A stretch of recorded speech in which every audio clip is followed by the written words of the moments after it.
স্বামী স্ত্রীর ভালোবাসা কয় বছর? রং ধরা যৌবন, জং ধরে শেষ।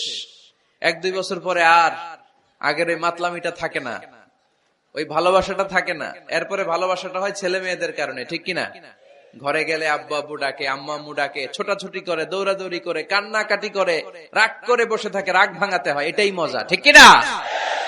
এজন্য আল্লাহ বলেছেন জিনাতুল হায়াতি দুনিয়া। ছেলে মেয়েরা, সন্তান সন্ততি হচ্ছে দুনিয়ার জীবনের সম্পদ, দুনিয়ার জীবনের সৌন্দর্য। এক আয়াতে বললেন জিনা, আবার আরেক আয়াতে বললেন ফিতনা।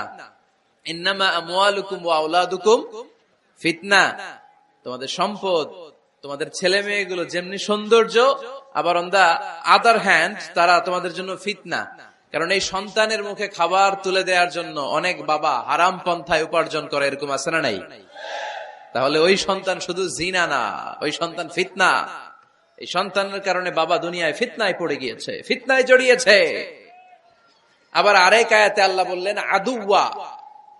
কখনো কখনো সন্তান সন্ততি এগুলো হয়ে যায় শত্রু, বাবা মায়ের জন্য শত্রু। অনেক বাবা আছে ছেলের জন্য জাহান্নামে যাবে, আছে না নাই? অনেক ছেলে আছে বাবার জন্য জাহান্নামে যাবে। কিয়ামতের দিন বাবা ছেলেরে পরিচয় দিবে না, ছেলে বাবারে পরিচয় দিবে না, একে অপরের শত্রু হয়ে যাবে, ঠিক কিনা? কারণ দিনটা বড্ড ভয়ঙ্কর, কেউ কাউরে চিনবে না। সেদিন হবে 50,000 বছরের সমান একটা দিন। সবার মুখে একটাই চিৎকার, ইয়া নাফসি ইয়া নাফসি। আকাশের জলজলে সূর্যটা অনেক দূরে, তারপরেও তাকাতে কত সমস্যা হয়। অনেকেই ভাবে আছেন সেই সূর্যটা, তেজদীপ্ত সূর্যটা কিয়ামতের মাঠে মাথার একেবারে কাছাকাছি চলে আসবে। সূর্যের প্রচন্ড তাপে মাথার মগজগুলো গলে গলে নাকের ছিদ্র আর কানের ছিদ্র দিয়ে বেয়ে বেয়ে পড়বে। হুফাতান উরাতান মুশাতান গুরলা। পায়ে দেওয়ার মতো কারো জুতা থাকবে না।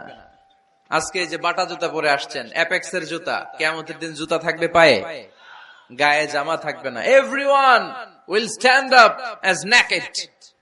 There is no dress, no costume, no garment in their body. দেহে কোনো পোশাক নাই, পেটে খাবার নাই, পায়ে জুতা নাই। সূর্যটা মাথার কাছে, তৃষ্ণায় জিহ্বাটা বের হয়ে নাভি পর্যন্ত ঝুলতে থাকবে। সবাই বলবে আল্লাহ আমারে বাঁচাও, আমারে বাঁচাও। ওই দিন বাবা ছেলেরে চিনবে না, ছেলে বাবারে চিনবে না। অনেক বাবা ছেলের কারণে জাহান্নামী হবে, অনেক ছেলে বাবার কারণে জাহান্নামী হবে। তাহলে তখন বাবা ছেলের শত্রু হয়ে যাবে, ঠিক কিনা? তাহলে কোরআন সাধারণত বলল কিছু কিছু জিনিসের প্রতি মানুষের আকাঙ্ক্ষা জনমভর।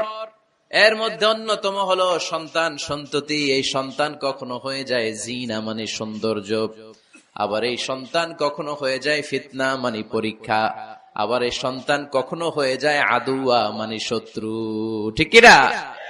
আমাদের সন্তানরা যেন আমাদের জন্য পরীক্ষাও না হয়, শত্রুও না হয়। আমাদের সন্তান যেন আমাদের চক্ষু শীতলের কারণ হয়, ঠিক কিনা?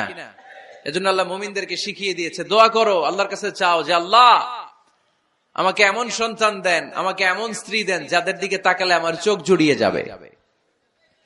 আল্লাহ বললেন তোমরা আমার কাছে চাও আর পড়ো, রব্বানা হাব লানা মিন আজওয়াজিনা ওয়া যুররিয়াতিনা কুররাতা আ'য়ুন ওয়াজআলনা লিল মুত্তাকিনা ইমামা। ও আমাদের রব, আমাদেরকে এমন স্ত্রী দান করেন, এমন সন্তান দান করেন যে স্ত্রীদের দিকে তাকালে, যে সন্তানের দিকে তাকালে আমাদের হৃদয়টারে জুড়িয়ে দিবে কে? এরকম স্ত্রী, এরকম সন্তান আমরা চাই কি চাই না? ঘরে ঢুকার পরে স্ত্রীর দিকে তাকালে কলিজা ঠান্ডা হয়ে যায়, সন্তানের দিকে তাকালে হৃদয়টা জুড়িয়ে যায়। এরকম সন্তান আমরা চাই না? কথা বলতে হবে, চাই কি চাই না? এরকম সন্তান কেমন করে আপনারা গঠন করবেন, কেমন করে সন্তানকে মানুষের মতো মানুষ বানাতে হয়, এ নিয়ে কিছু কথা আজকে আমরা শুনবো। মনোযোগ আছে? কষ্ট হচ্ছে না তো? আমি যতক্ষণ আছি ততক্ষণ থাকবেন? কারা কারা?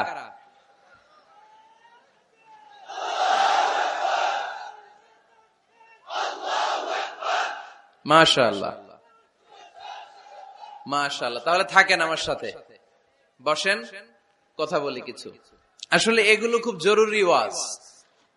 কি করে ফ্যামিলি ঠিক করবেন, কি করে দাম্পত্য জীবনটাকে সুখময় করবেন, কি করে সমাজটাকে ভারসাম্যপূর্ণ করবেন, কি করে ছেলে মেয়েদেরকে মানুষের মতো মানুষ করবেন, এগুলো জানার দরকার আছে না নাই? এর কারণ আমি প্রায় বলি, খেয়াল করে শুনেন, খুব জরুরি কথা, এদিক সেদিক তাকানো যাবে না, সময় কম, আমার দিকে তাকান, আমার দিকে তাকান। এই পৃথিবীতে গরুর পেট থেকে যেটা বেরোয় এটা গরু হয়ে যায়, ছাগলের পেট থেকে বেরোলেই ছাগল হয়ে যায়, মুরগির পেট থেকে বেরোলেই মুরগি হয়ে যায়, কিন্তু মানুষের পেট থেকে বেরোলে ওটা মানুষ হয়ে যায় না, ওটা মানুষ করতে হয়, মানুষ বানাতে হয়, ঠিক কিনা? খালি চোখে আপনি যা দেখেন সব